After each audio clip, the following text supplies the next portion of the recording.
Welcome to Navigating Receiverships, a podcast from the Commercial Receivers Association, focused on building a better understanding of what brings companies into receivership, what happens in receivership, what makes them unique, some alternatives to receiverships, and ultimately, what happens to the business as the receivership is closed out.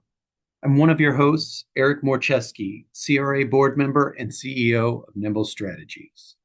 We're here today with Scott Moskol, partner at Blank Rome. Scott, thanks so much for joining us. Can you tell our Thank you. listeners a little bit about yourself? Sure. I started my career as a bankruptcy workout receivership lawyer, which is probably why you asked me to be on here. I did my first receivership in 1994, and I whisper it because it makes me feel really old. I think it's important because receiverships are often a remedy that people kind of put off to the side because bankruptcy is more popular or whatever. But receiverships certainly have a is a strong weapon to use for secured lenders and with dealing with insolvency situations. Since that time, obviously, I've become very immersed in the cannabis industry. Myself and my partner Frank Siegel, we started our cannabis practice in 2013, and we are now co-chairs of the cannabis industry team at Blank Rome. As part of our practice, we represent operators, we represent banks, we represent lenders, we represent equity funds, VC funds, ancillary companies. And we made a conscious decision, probably right before the pandemic. We realized that, like any other new industry, there would be booms and there would be busts. And given that both of us had significant workout experience, we made sure that all our, like in the TMA or ABI, all our brethren knew that if they came across these issues, that we were here to assist. And it turns out that it was probably one of the better decisions, marketing decisions we made, because in the cannabis industry, I think we are certainly in a bust mode. And it seems like every other day there's another cannabis company that's filing for or being filed into a receivership, I should say. But what's interesting about the cannabis industry is that we are starting to see, because federal bankruptcy is not allowed, cannabis companies are actually utilizing state statutes to file themselves into a receivership. And that's a sort of a novel twist to the receivership world, at least for me. It's usually a secured creditor remedy. So, There definitely are some that are putting themselves in, whether they're yep. cannabis or some other industries that we're seeing occasionally do it as well. Real quick, before we get into your specific receivership, tell us a little bit about Blank Rome in case people aren't as familiar with your firm. Sure. So Blank Rome is a national law firm. We have about 800 attorneys in 16 offices across 13 or 14 states. Um, we are recognized for our financial and restructuring capabilities, along with corporate litigation, the whole 9 yards. Myself, my partner Frank Siegel, and our team came over here in 2024 from a mid-sized firm called Burns and Levinson. We went here because of its larger platform and its geographic breadth, and that has really allowed us to expand our practice, but also service our clients. So one of the cases we're going to talk about, the case we're going to talk about today is the Gold Flora receivership, which was filed in California. And whereas in our old firm, we might have had to hire local counsel, here we have an LA office and we have an Irvine office, and we're able to utilize two of our litigators who actually had a lot of receivership experience in the past as sort of our boots on the ground. And so I think that's what has really allowed our receivership practice to continue to expand. So, kind of with that rolling into our topic today, tell us a little bit about what was going on in the industry, what some of the problems were that brought this company into receivership. I think that this, so the company we're talking about is Gold Flora. Gold Flora is what's called a single state operator. It had 16 or so retail stores, a grow, cultivation, and it wasn't that dissimilar from other companies in the industry that are facing, huge financial challenges, right? So there's oversaturation in the market. A lot of companies are in a race to the bottom to kind of preserve their position. Nothing any different than other retail operators, right? Leases are a little bit more expensive in the cannabis industry for a variety of reasons, including they could charge extra. There's a lack of institutional financing. So there are some banks that are providing capital, but far and few between. And this company had debt in excess of, I don't know, I think 20% or something like that. I can't remember the exact number, but certainly wasn't getting loans at 8% interest like other, non-cannabis companies. And, there's other factors like there's an illicit market. I mean, it's very rampant in California. Gold Floors, all of its operations were in California, and that creates issues. The state has been increasing the tax rate that's being imposed upon products, which is passed to the consumer. And so the consumer doesn't want to pay all that. So the average basket price kind of decreases, although the amount going to the taxing authorities increases. But another significant factor is cannabis companies are subject to a rule called IRS 280E. And what 280E provides is most cannabis companies cannot deduct normal expenses other than cost of goods sold.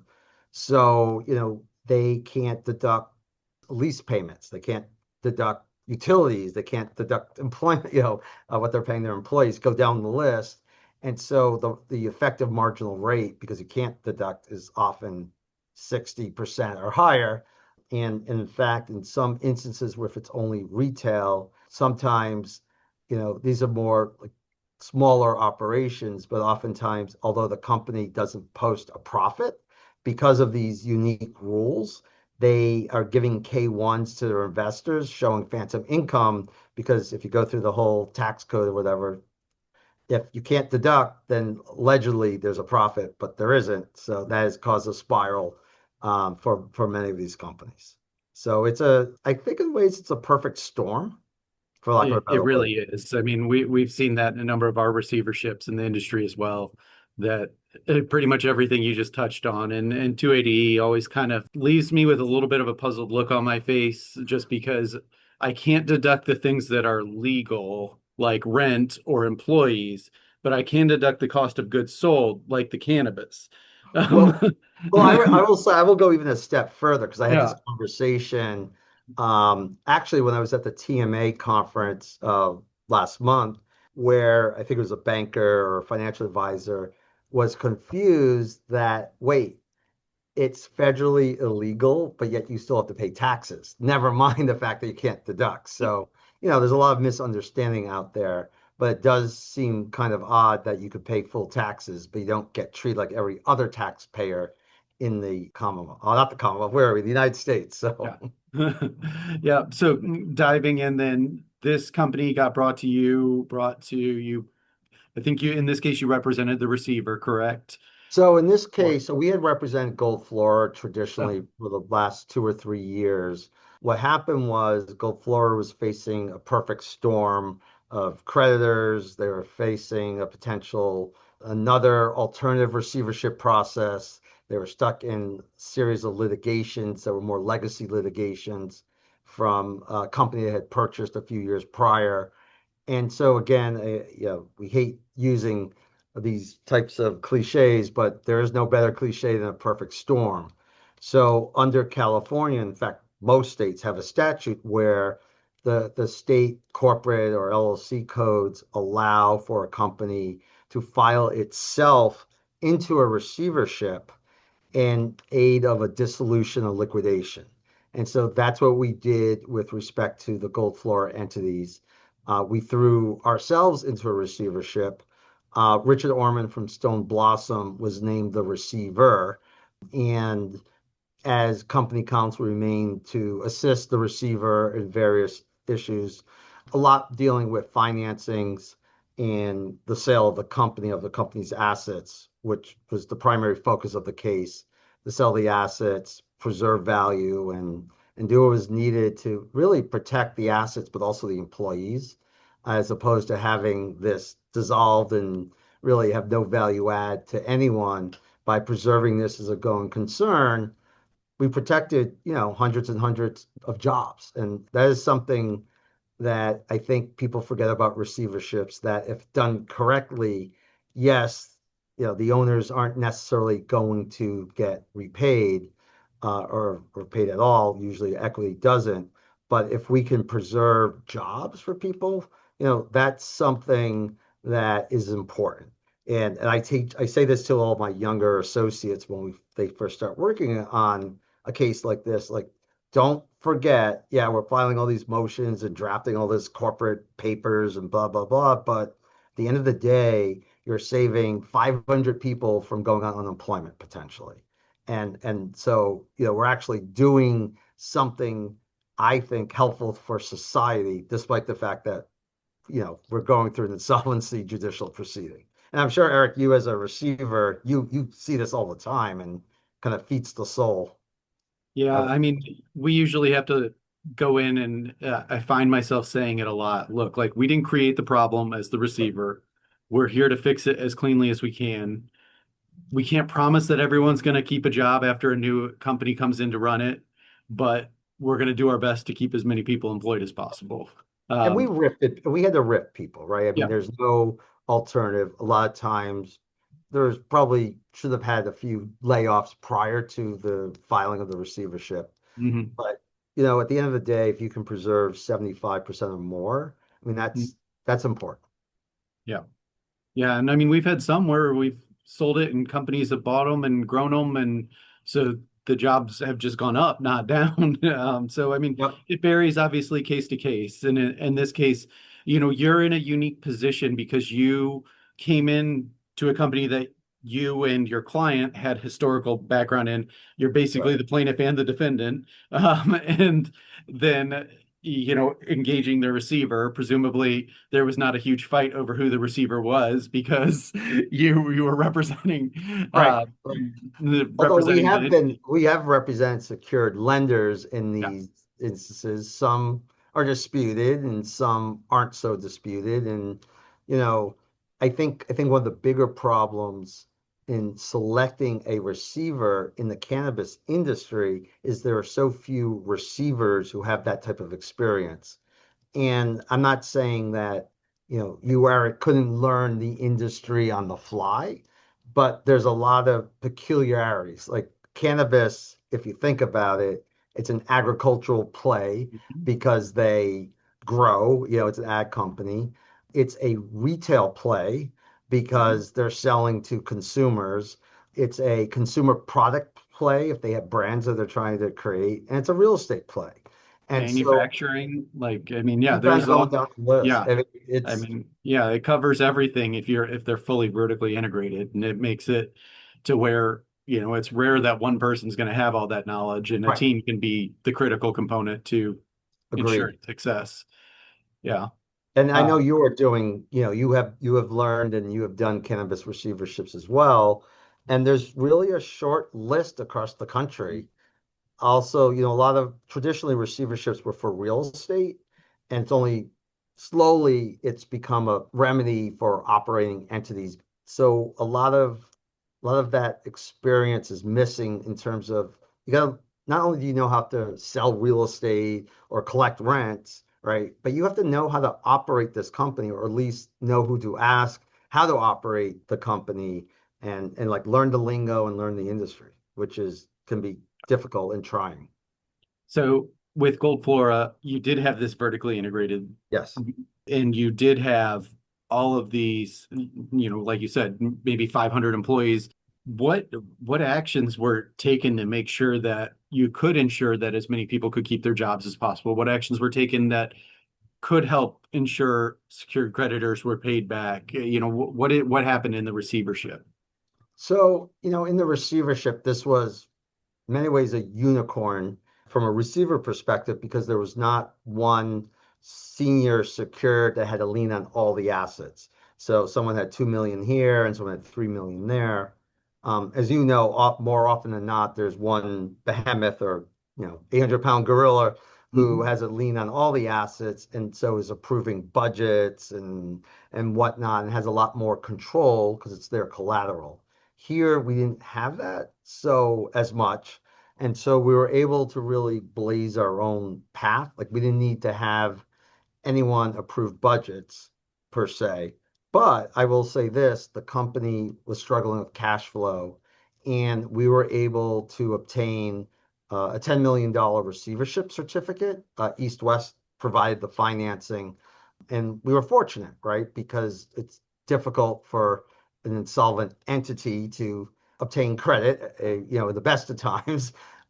Here in under California law and practice, the receiver certificate, it's equivalent of like a dip loan in bankruptcy, got super priority, senior secured status, and you had to bring a motion before the court, which the court granted, but that debt facility was paid before anyone else. And Mhm. so that was the protection offered to the lender. I will say this, not all states have that similar practice. And so you got to be careful whether you're filing yourself or pushing another entity into the receivership, make sure they have cash reserves. Frankly, in some states, if the estate's administratively insolvent, the petitioning creditors can be surcharged for the amounts, at least for the receiver and the receiver's counsel and other professionals, Mhm. not the administrative expenses. So Yeah. So East West stepped in and Wes stepped in and so essentially this was a sale case, as most Mhm. receiverships are. I mean, we had to work to stabilize, the operations. There were certain leased locations that we determined just were losing money there. Even though we weren't necessarily paying all the rent, we're still losing money. And so we, made the executive decision, or the receiver made the decision to terminate some of them early and to give it back to the landlord since we would either be evicted or just didn't make economic sense. But overall, this was an attempt and became a successful attempt to sell all the assets as a going concern. And so, traditional sale process, we hired an investment banker. They went out to market. We chose a stalking horse. We had a bid protections. We had an auction. At the auction, another party came out and there was a spirit auction that drove the price up. And at the end of the day, one lost and one won. And fortunately, the bulk of the assets were sold to this one company intact. And while Gold Floor, the name doesn't necessarily live today, its operations do. And those folks who are employed there still have jobs. And that's really important. yeah, I mean, it seems like you got about as good of an outcome out of it as you could have hoped for, especially, if you had jumped back to, 2 weeks before filing, to that. I feel like it's one of those where you go, man, like I don't know that we could have guaranteed this type of outcome. No, I think also we were lucky that some of the alleged secured debt had issues with their priorities or perfection, I should say. Hmm. And like I said, we didn't have someone who had like a $50 million lien. And so we had a little bit able to navigate in between the issues. Um, Whether it was truly successful would have to depend on the bulk of the creditors because we are finalizing, kind of ending the creditor process and claims process. Now that the sale has closed and money's in Hmm. the till, depends where you are in the pecking order, how successful it is. I think most of the allowed secured claims are being paid in full. Administrative claims have been paid, but there's money owing to the taxing authorities. It's not unusual, as well as to multiple unsecured creditors and landlords for pre-petition rents and whatnot. Yeah. Yeah. So Well, I mean, yes, it was successful in sort of like the global perspective of receivership world, but don't want to minimize that some folks lost significant amount of money. for sure. And there's always the group of equity holders that believes the Oh, company was still completely solvent and, yes. should have sold for 100 times their, their investment value and and I will everything else. say this, in other receiverships, whether cannabis or non-cannabis, there's always questions of was there, mismanagement by the board or the C-suite? Was there self-dealing? Was there, go down the list. I'm sure have contemplated having to bring suit.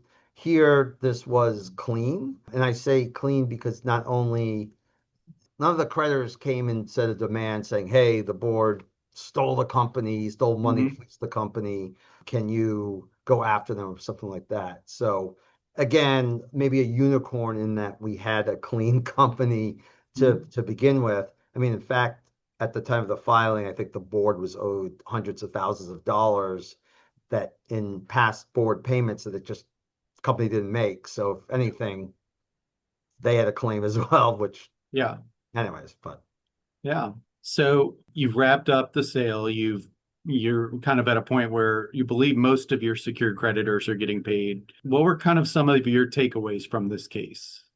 I think one is, and I think this is true for any receivership, is you got to be flexible and you got to roll with the punches. I know, again, cliche, cliche, cliche, but it's true because it's a judicial forum.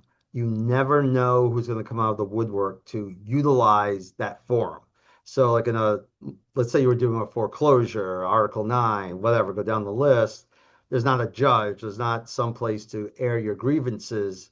You maybe go file the Superior Court or whatnot, like some type of collection action. But here, where you have a judge overseeing the entirety of a proceeding, similar to a bankruptcy, certain people filed things that were surprising, and we reacted and responded. And so you do need, like, yes, you have a plan, but you got to be ready to weave in and out and get to the other side. I think with cannabis, one of the other sort of issues people need to remember is, there aren't that many buyers, true buyers out there with cash. So in the cannabis industry, outside of a receivership, the general rule of thumb is that a sale will be paid in a component of cash, equity, and note payments, right? But here in a receivership, when you want to close the estate as quickly as possible, taking a 3-year note doesn't make sense. Or taking stock that there would be restrictions on when you can sell it and or if you could sell it, given a lot of these companies' stock are not very liquid. So finding that buyer that has, the cash reserves where they have in the, their bank account or they're getting a loan is extremely difficult. And so you got to really have an understanding of the market and try to help vet who's a real player and who can come to the plate. Yeah, I think that's a really good point because you're not looking for I stepped into one cannabis receivership that a receiver had to step away because of health issues. And so I stepped in Uh, right as he was about to file a sale motion. And his sale motion was basically a seller finance deal for years of payments. And it was a bad deal, right? I mean, it was, but he also was going through chemotherapy and all kinds of other sure. things. So may not have been thinking clearly when he went through it. And so we kind of were like, yeah, sorry to tell you, but we're not taking this to the courts. And we did end up with a cash deal. But I also think the other thing with yours that's a little bit unique is at scale, small scale, you might be able to find a cash deal easier than when you get to Sure. these larger, 500 Tens of employees millions of and dollars. Yeah. fully So vertically integrated and all these locations. The larger it gets, the harder it is to find enough cash to cover that. But when you've got, a retail operation that's just a retail operation and nothing else in sure. receivership, you might be able to find a buyer for that with an all cash deal easier. Although I will say that I find it more common than not when you're selling like a single retail operation or like a company with like two small dispensaries or whatnot. It is more and more common to see being fully seller financed because people who have the cash aren't necessarily going to take that risk per se. And so you're going down the rungs of like qualified bidders, for lack of a better Yeah. word. And you know, maybe it was because your predecessor was ill, or maybe you got lucky to find some of the cash. Or I don't want to say lucky, but you Well, persevered, luck so you plays a got role in it for sure, right? yes, When yeah. to go find the right buyer at the right time, because timing is everything. There is a bit of luck for all of us in it.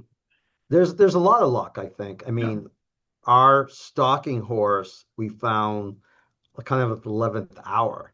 There Mhm. were some other parties that we're talking with that, may have had like certain contingencies, and then we were able to find our stalking horse, and the stalking horse won. One thing I do want to say, just generally in receiverships, a lot of people think that if they aren't the stalking horse, if they're going to be that type of process, oh, they're never going to win. But I have found like 50-50. Sometimes the stalking horse wins, sometimes it doesn't, and kind of go from there. So don't be discouraged, people, if you aren't the Yeah. stalking horse, I guess No, is I'm actually the other trying to think. I moral. don't remember the last case I had that the stalking horse was the ultimate buyer. So, Right. so I have Because the opposite of popular opinion. So, what should our listeners take from this case if listening through this? What do you think are some kind of critical takeaways that people should benefit from? I think I've heard a few from you already throughout this. One is, making sure that people have experience in the industry when they're getting into the receivership yeah, space for cannabis, because it is a little bit unique. It's a lot unique. It's not even just a little bit. right. But Also, it's federally illegal, yeah, so technically, all of us are committing a federal crime. We're yeah. in a conspiracy to aid this, sale of controlled substances, but it's not for the faint of heart. I think, receiverships, insolvency work, bankruptcy work in of itself can be incredibly frustrating and difficult because, you think you're going along this path, and then, four different people file objections or motions, and you're like, what are they thinking about? But definitely having that understanding of the industry is helpful. A lot of times because we represent buyers in other deals, we've been able to make introductions to some of our clients or people that we know to the investment banker, and helps of furthering the deal. And so, industry and understanding of the industry just in general, I think is kind of important. Not saying you can't learn it on Mhm. the fly, because you can in times, but you better learn quickly. I think you probably would agree on that one too. Yeah. I had the first cannabis receivership in Missouri. There were no other Missouri receivers at that time that had experience in it. I think Like, actually that brings up a really good point. So we got the first cannabis receivership in Massachusetts. hmm, Massachusetts doesn't have a receivership statute per se. It yep. was more common law. But the problem was, and the problem is in some other dealings we're having, um, you have to educate the courts, right? So not only do you have to educate the courts as to like how do we normally do these receiverships? What's bankruptcy law? I had a case where the judge had said, "Well, I haven't had done the only receiverships I've done in the past dealt with liquor licenses," and I'm like, "That's not apples to apples, or more like apples to concrete." But also, you have to educate the judges about cannabis, about the industry, but also about the regulatory framework, right? So different, well, not in healthcare, you have some similar issues, but like there are licenses that are issued. And those licenses to transfer, you have to go through a set of approvals. Sometimes the approvals are necessary at the state and as well as the local community, like municipal level. And, explaining to the judge, we're going to do a sign and then close like 4 or 5 months from now, while keeping status quo, hopefully, it's just something that, it's not familiar to them or common, or they've ever dealt with. And then, regardless that it may be legal in certain most states, there's still a stigma attached to it. And there's a lot of misconceptions. Like we've had to educate judges that yes, cannabis companies can have bank accounts at federal and or state chartered banks, that are FDIC insured or NCUA insured. And, simple things like that, which you and I take for granted in terms of knowledge, like all of us know this stuff. Judges don't. And I think, you know, thinking about this more, I think whether you're a receiver, a lawyer, Cowan investment bank, wherever you are in the sort of hierarchy or the professional stack, let's say, you are going to have to take some time to educate the court. And it can be frustrating at times, to be honest, because you're like, well, I've done 10 of these. I know I'm an expert because, you and I are, but the judge is still the judge, and you have to make sure you don't outshine the judge while Yeah. educating.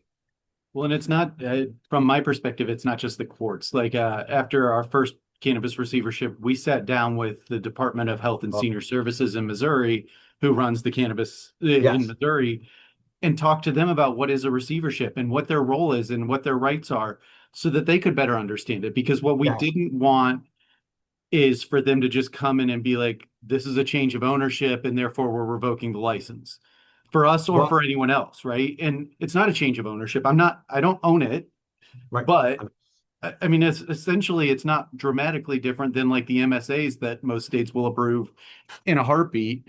It's just the court is taking control while this goes on, and so we wanted them to feel more comfortable.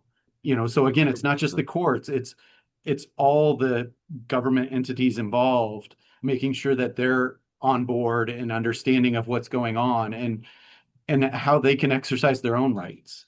And Because I think also, oh, sorry, go ahead. Oh, I didn't. I think that makes them feel more comfortable, hopefully, with the process. Agreed. Agreed. I mean, we're dealing with other cases right now where we're kind of having to educate the regulators who are trying to hit us for fines that happened years ago that you can't technically, there is a separation of, governmental, executive branch and judicial, but like these are the rules that it's pre-petition. And why would you don't have a lien. But also, I think some states, the cannabis regulations require a receiver to be pre-approved before the court approves them. So I know we've dealt with that in Massachusetts and Maryland, for example. And, it's kind of difficult to tell a judge this person hasn't been approved. We don't like them anyways, but it hasn't been approved, and you should go with like Eric because he has been approved and he knows what he's doing. So, Yeah. um, After the first one, I tried to argue that you should have to be pre-approved in Missouri, but that would have been a short list of just me at that point. well, but that's So I but thought that that's was a the great idea. Oh, no, but many states do have that Mhm. requirement. In Nevada, the receiver had to get approved not just by the court, but by the Nevada regulators, for example, Yeah, in the case I did there. and that's And what had to happen in Missouri as well. sure, Yeah. and so like you're not just seeking approval from a judge, like you said, it's important to kind of Mhm. communicate with the regulators, give them as much advanced knowledge as you can, but also you got to know those dang rules and work with them and work within that framework. And if it says you need to be pre-approved, well, you need to be pre-approved because under the regulations, it may not be a change of ownership, but certainly a Mhm. change of who's in charge, who's in Yeah. control, which also requires regulatory approval in most Yeah. states. Yeah. Well, thank you so much, Scott. Sure. This has been great. I really appreciate you Thank you. doing the episode and kind of talking through, your own experience in this and in the Gold Flora case, as well as some of your other experience within it. I also think you may be on my list of phone calls the next time I'm selling a cannabis operation. Definitely. No, you should. No, seriously, you should. Yeah, so you might be a popular guy. Well, it's a very tight-knit industry. People like another cliche. Okay, that's gonna be that's probably you'll title this the many cliches of Scott Moskal. But instead of 6 degrees of separation, it's probably two in cannabis Mhm. for sure. So Yeah. call Well, away. and Missouri's kind of that way too. So there's like 2 degrees of separation to every, person in St. Louis. And so when you factor the two together, it becomes even a smaller group here. Yeah. So, well, thank you so Oh, much for thank you doing so this. much. No, Yeah, thank you. This is this is fun. great. Thank you. All right. Thank you for joining Navigating Receiverships, brought to you by the Commercial Receivers Association. Find more information at commercialreceiver.org and catch every Navigating Receiverships podcast by subscribing through your favorite platform today.